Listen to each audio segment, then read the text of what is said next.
गौतम अडानी भारत के एक जाने माने अरबपति हैं जिन्होंने इंफ्रास्ट्रक्चर, लॉजिस्टिक्स और एनर्जी जैसे क्षेत्रों में अपनी छाप छोड़ी है। और दोस्तों, आप में से बहुत कम ही लोग होंगे जो ये जानते होंगे कि एक गरीब परिवार में जन्मा लड़का कैसे इतना अमीर बना।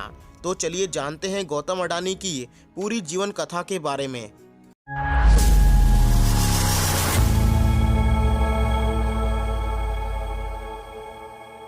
गौतम अडानी का जन्म 24 जून सन 1962 को गुजरात के अहमदाबाद में हुआ।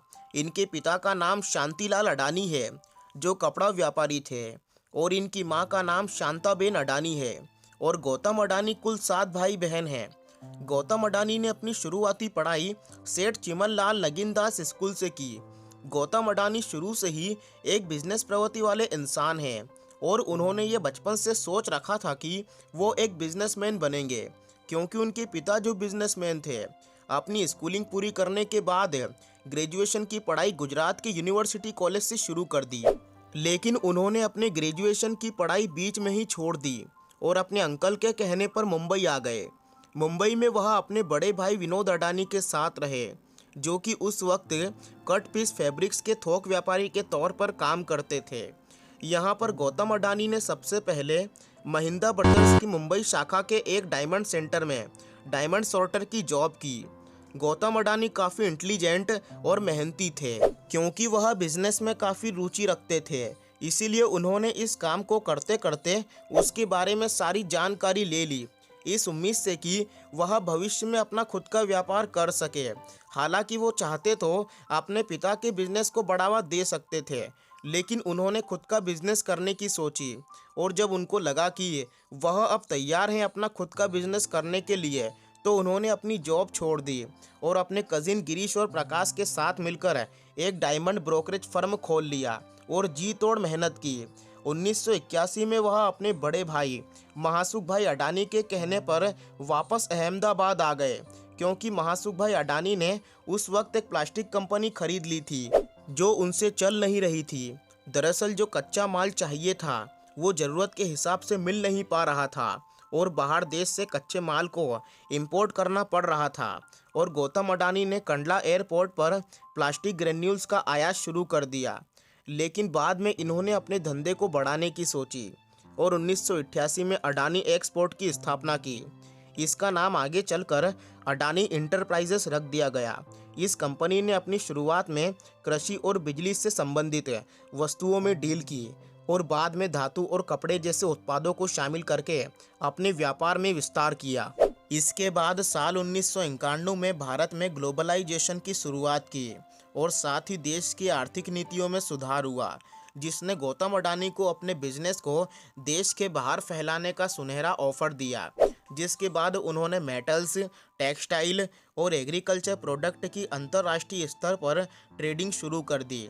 बाद में साल 1994 में गुजरात सरकार ने मुंद्रा पोर्ट के प्रबंध की आउटसोर्सिंग की घोषणा की, जिसके बाद मुंद्रा पोर्ट के मैनेजमेंट को प्राइवेट कंपनियों के लिए खोला गया। गौतम अडानी ने इस अवसर को हाथ से नहीं जाने दिया और इसके लिए आवेदन कर दिया और उन्हें इस पोर्ट का कॉन्ट्रैक्ट मिल गया। साल 1995 में उन्होंने Adani ports and ACZ company की शुरुआत की, जो कि आज मुंद्रा पोर्ट ही नहीं बल्कि देश के अन्य पोर्ट को भी मैनेज करता है। वर्तमान में अडानी पोर्ट देश की सबसे बड़ी निजी ऑपरेटर कंपनी है। इसके बाद 1996 में अडानी ने एनर्जी सेक्टर में भी अपने हाथ आजमाए और अडानी पावर की शुरुआत की।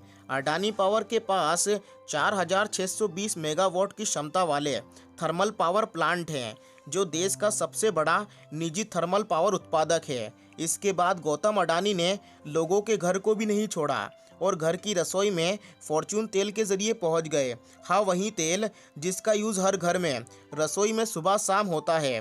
और अडानी ने 1999 में will agri business group Wilmar के साथ मिलकर खाने के तेल में प्रवेश किया था। अडानी ग्रुप तेल के अलावा भी आटा, चीनी, चावल और दालों जैसी कई चीज़ों के जरिए आपकी रसोई का हिस्सा बना हुआ है। इतना कुछ हासिल करने के बाद भी वो नहीं रुके और 2007 में अडानी माइनिंग की शुरुआत की, जो साल 2010 में उड़ीसा माइन राइट्स को जीतने के बाद देश की सबसे बड़ी प्राइवेट कोल माइनिंग कंपनी बन गई। 2013 में अडानी ग्रुप ने ऑस्ट्रेलिया के क्वींसलैंड के कोल टर्मिनल एबॉट पॉइंट का कॉन्ट्रैक्ट हासिल किया और 2014 में अडानी ग्रुप ने ऑस्ट्रेलिया की सबसे बड़ी कोयला खदान कारमाइकल का प्रोजेक्ट हासिल किया। साल 2016 में अडानी ग्रुप ने डिफेंस सेक्टर में भी एंट्री ली और अडानी डिफेंस एंड एरोस्पेस की स्थापना की, जिसके तहत वो इंसान को छोटे हथियार, काउंटर ड्रोन सिस्टम और एयरक्राफ्ट सर्विस प्रदान करते हैं।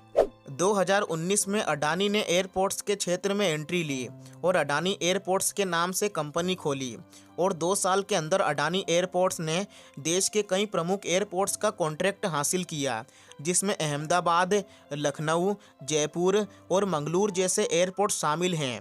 इस कंपनी की वजह से गौतम अडानी 2019 में $15.7 बिलियन के मालिक बने और अपनी इन सब कंपनियों के जरिए 2022 में गौतम अडानी दुनिया के दूसरे सबसे अमीर व्यक्ति बने, $150 बिलियन की संपत्ति के साथ। तो दोस्तों, ये तो कहानी थी गौतम अडानी की। और अगर आपको ये वीडियो अच्छी लगी हो तो इस वीडियो को लाइक और चैनल को सब्सक्राइब करके जाना।